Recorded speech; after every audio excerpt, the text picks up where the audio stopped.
it's a new era for Penn State in a way, and it's a good thing. And a program that has been stuck in the Big Ten East with Ohio State and Michigan now gets a chance to play some different competition.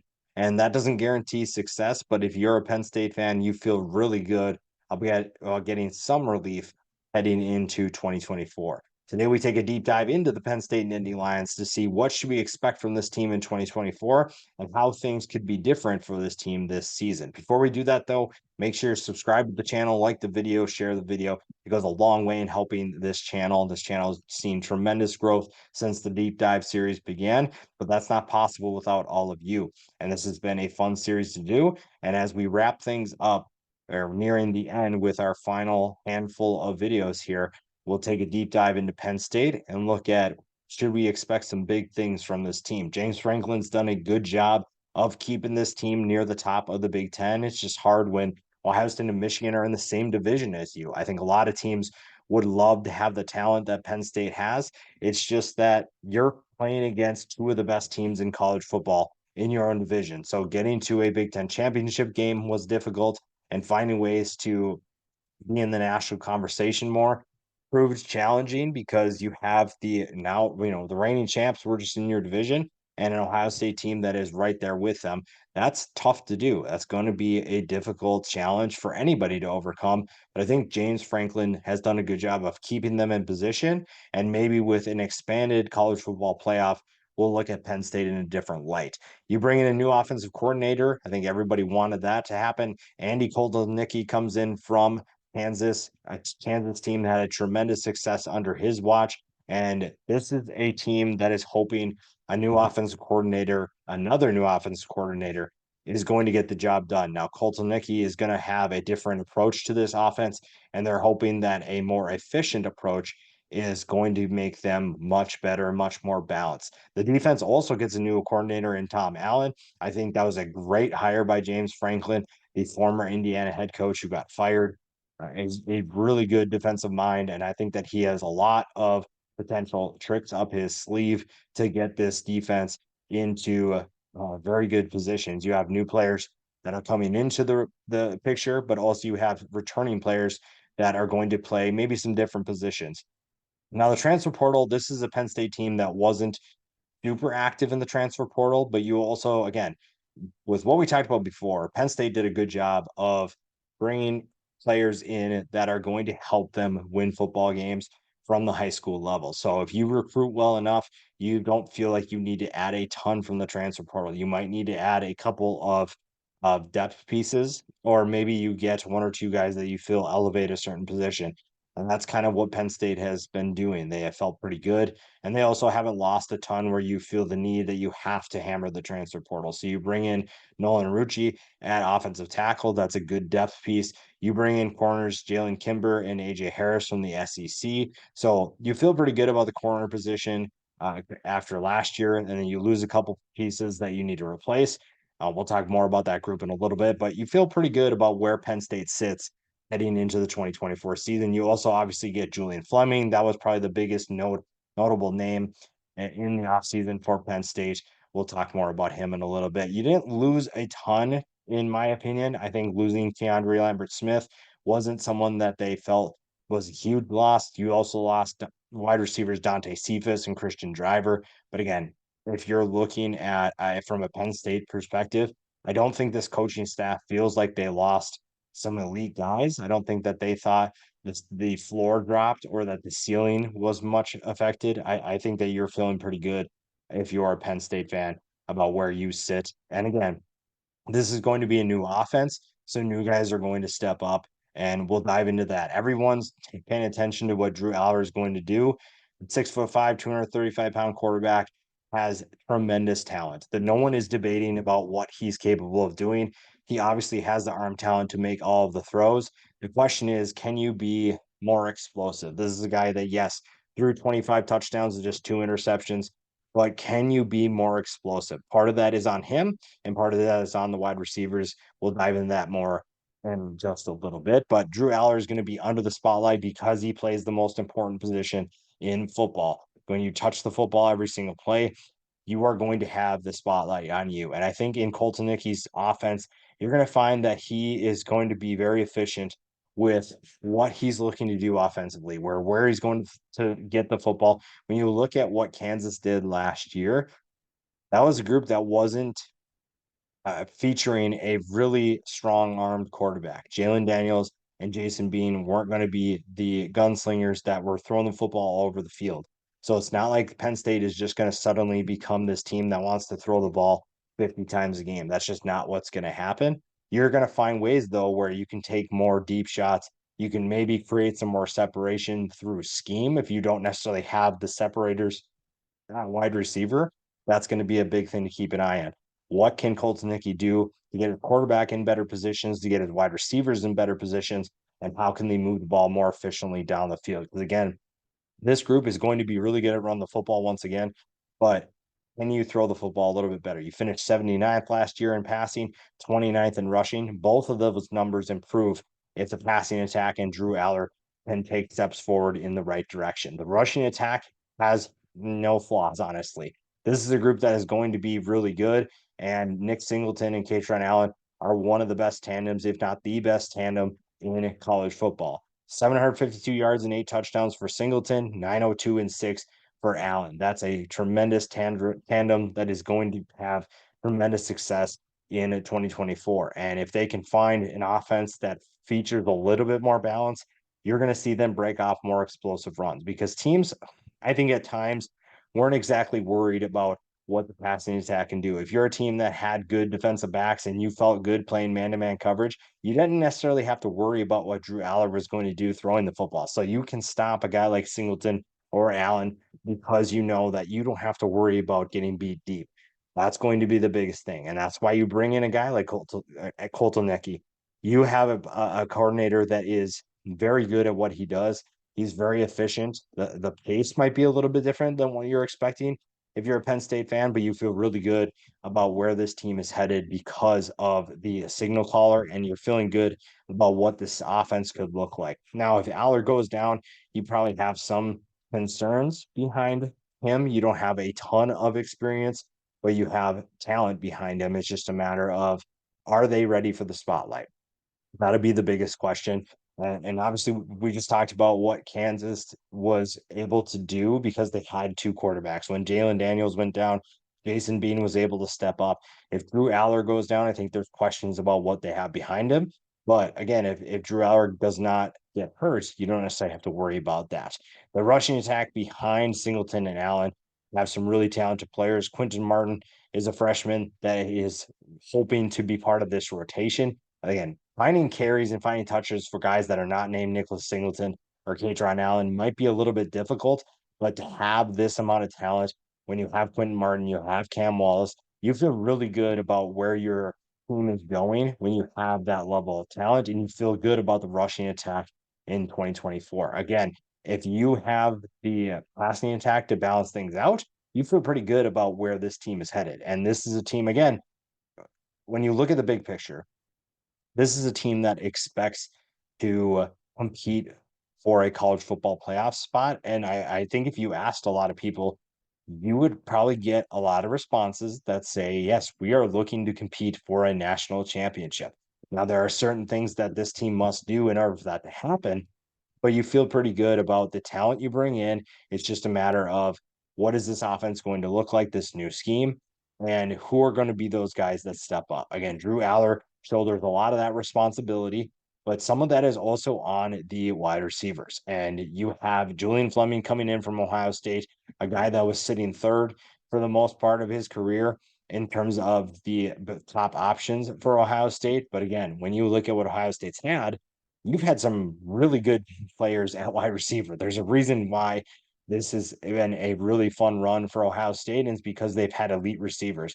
Julian Fleming wants to be the guy, and maybe he's going to be that for for Penn State, but we will find out. 6'2", 206 pounds, had 270 yards last year, no touchdowns, but this staff feels really good about getting him into campus and finding ways to get him the football would probably be a key for this offense. Now, who else is going to step up? That's probably the biggest question for Penn State. And Caden Saunders and Harrison Wallace the third could be two of those guys. Again, The wide receiver position has had talent in the past. This has been a team, a program that has featured some really good players and NFL talent that for that matter. It's just the last couple years have been kind of, a little bit of a step back. So you're trying to find who are going to be those guys that step up. Saunders is extremely talented. Wallace has a lot of big play ability, and Julian Fleming, like I said, comes in. So we'll see what happens there. Behind them, Anthony Ivy could be someone that steps up. Maybe Omari Evans. Liam Clifford is a name that everyone knows just from his family tree, but also just what he's capable of doing. I think that he could be an underrated player that steps up for Penn State if they truly do need him. The tight end position is kind of along those same lines. Tyler Warren has a bright future, one that probably will feature him in the NFL. 6'6", 257 pounds, a very good athlete that is capable of catching the football. I think that if the wide receivers can't get the job done, maybe Tyler Warren is that guy. Maybe he is someone that's going to step up and be the pass catcher that this team truly needs, because you have plenty of talent at wide receiver, but if they can't step up, maybe you have to rely on the tight ends. Khalil Dinkins comes back, 57 yards and 2 touchdowns. After that, though, you don't have a ton of experience, so you're going to feature some new faces on that passing attack, and we'll see what they're capable of doing. But again, the passing attack is really going to have to take a step forward and show that it's capable of being better than it was last year. The offensive line, honestly, I don't have a ton of concerns. There are some players that don't have a ton of experience, so there's definitely some fresh faces that will be playing bigger roles in 2024, but you feel pretty good about the talent they have coming back. Drew Shelton has 20 games of experience, only 6 starts, but you still feel pretty good about him. Vega Ione is another guy, 17 games played, 5 starts. Nick Dawkins takes over the center position, 26 games under his belt, but no starts. So you have 3 guys there that don't have a ton of experience. But that's where a guy like Sal Wormley comes in and get those guys up to speed. He knows what it takes to be successful in the Big Ten, and you're going to rely on him to do a lot of good things. You have plenty of talent, and you do have plenty of experience on this offensive line. You have again a guy that started eight games in his career in JB Nelson that is not going to start this year. Now he might if things play out in his favor and if someone goes down or he just beats another guy out. But you have plenty of experience behind some of these starters. You have plenty of games played. Now, a lot of that it's going to be on special teams, the extra points, field goals, that kind of stuff. But you still have experience. These are guys that understand what it takes, and they've been around the program long enough to understand what this program wants to do. And you're going to rely on this group to potentially take a step forward for this team to be better, for this offense, I should say, to take a step forward and be better, because the offense simply must improve. The defense was one of the best groups in college football last year, and you can't rely on that defense because there are certain games, the Michigan game, Ohio State, you also now bring in teams like Oregon. That's going to be tough, and obviously we'll dive into the schedule a little bit later, but you have plenty of tough tests awaiting you. Sometimes you're going to need your offense to step up in a big way, and part of that is finding balance, and part of that is going to be relying on that passing attack to take a step forward. But you feel pretty good about the talent that Penn State has. You also feel really good about what this defensive line brings to the table. You get to see the transition of Abdul Carter from linebacker to defensive end. And I think that you're going to be pleasantly surprised or just generally excited, super hyped. Anything positive towards Abdul Carter and his game applies here. This is someone who has a bright future in the NFL, and it's just a matter of his transition to his new position. Last year played stand-up linebacker. This year transitioning to the end. You have a couple of players to replace at the defensive end position. So Abdul Carter comes in and he is going to step in right away. I don't have any concerns about that transition. Obviously, there might be a little bit of some time that's needed or a couple of hiccups along the way, some speed bumps, but make no mistake about it, there's not really many concerns about Carter's transition, and he's an absolute stud. He's one of the best players in college football, and he's going to show that even at his new position. Opposite of him, probably someone who's almost equally terrifying. Danny Dennis Sutton is someone who is going to fly under the radar because everybody's talking about Abdul Carter. 6'5", 272 pounds, had 26 tackles last year, 6 tackles for loss.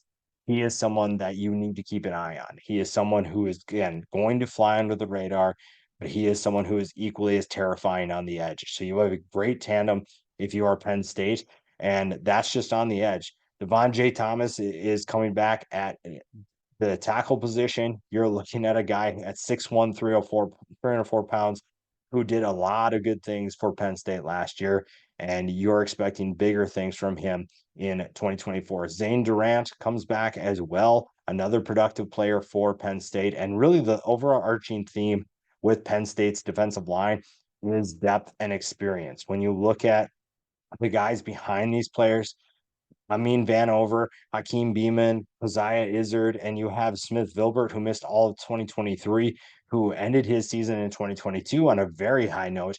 That is some really good depth. Penn State might have one of the best defensive lines in all of college football, and the starters are terrifying, but you also don't have a huge drop off if you do have to tap into your depth. You have a good group of players that are ready to take a step forward, and that's going to help this group continue to be one of the best groups in college football. The linebacker position is going to look a little bit different this year. You're losing Abdul Carter to defensive ends, so somebody has to step up. Bobby King could be that guy, very productive player last year, 59 tackles, 6 tackles for loss. Tony Rojas is coming into a new position, and he gets first crack at potentially being that guy. Dom DeLuca is right there, though. He's going to be part of that rotation. Now Elsden is going to be part of that as well. And then you also have Keon Wiley that is very productive from last year too. So you have a group of 5 guys that are going to play a key role in the success of this defense. So you feel really good about depth. It's just a matter of what does the ceiling look like this year for this position? It's probably lower now that Carter is not playing the position, but you feel very good about your options still. Tom Allen should feel very good about what the linebackers can do. And again, with how good the defensive line is supposed to be for Penn State, you feel pretty good about these guys just making plays. You don't necessarily have to be Superman. You don't have to be the hero. That's one thing that Penn State's linebackers probably will realize is all I have to do is make the tackle. I do not have to go through 2 blockers and chase the guy down from the opposite side of the field. I just have to make my play. I have to be smart, make the right decision, and everything will be fine from there. That's probably the biggest thing for this group. It's going to be a fun group to watch. It's going to be a group that is very talented still. It's just you just don't have an Abdul Carter, and that's not a bad thing. You just don't have that kind of a talented player in this group. But I think that you're going to see that is a group that still remains successful in 2024 because they have just plenty of depth to utilize. And again, back to the recruiting, James Franklin and this staff have done a great job of recruiting. They have brought in the right talent. They brought in the right players where you feel good about the depth pieces you have returning and coming back. And even if you lose a talent like Abdul Carter, you still feel really good about what's going to happen, especially a group that finished first against the run last year. Then you go to the secondary. The secondary is going to gain a lot of steam, specifically the safety position. And this is a group that finished 7th against the pass last year. Jalen Reed, KJ Winston, and Saki Wheatley are 3 guys that are going to have a ton of success in 2024. Jalen Reed and KJ Winston have bright futures after what we saw last year. Saki Wheatley is kind of stepping in to a newer role with this defense. So you're going to see a fresh face into that safety rotation. KJ Winston is phenomenal. I think that we're not talking a ton about him right now. 6'2", 205 pounds, good near the line of scrimmage, can cover deep as well. You feel really good about him. Jalen Reed is a veteran who has been playing really good football for a long time for Penn State. So you feel really good about what he brings back to the table. The 2 new faces are AJ Harris and Jalen Kimber. They're also going to have to hold off guys like Cam Miller. He is going to play a big role in that defense as well. So we'll see who's going to be the starter. AJ Harris has done a really good job so far since his arrival on campus. The Georgia transfer has plenty of talent to be able to keep one of those starting spots. You look at Jalen Kimber. This is a guy who comes from Florida, and I think that a lot of people expected him to have a better career so far. Has plenty of talent. It's just a matter of putting it all together on the field.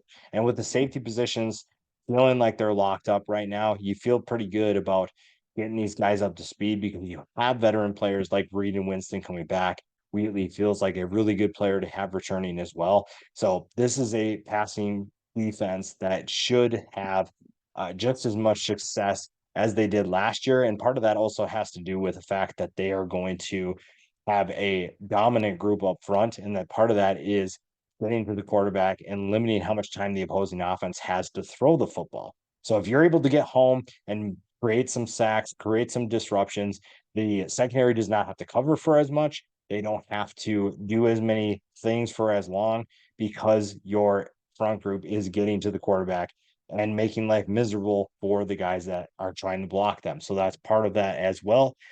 But again, Tom Allen has a lot to work with, has a lot of tricks up his sleeve, and he knows what he's capable of doing.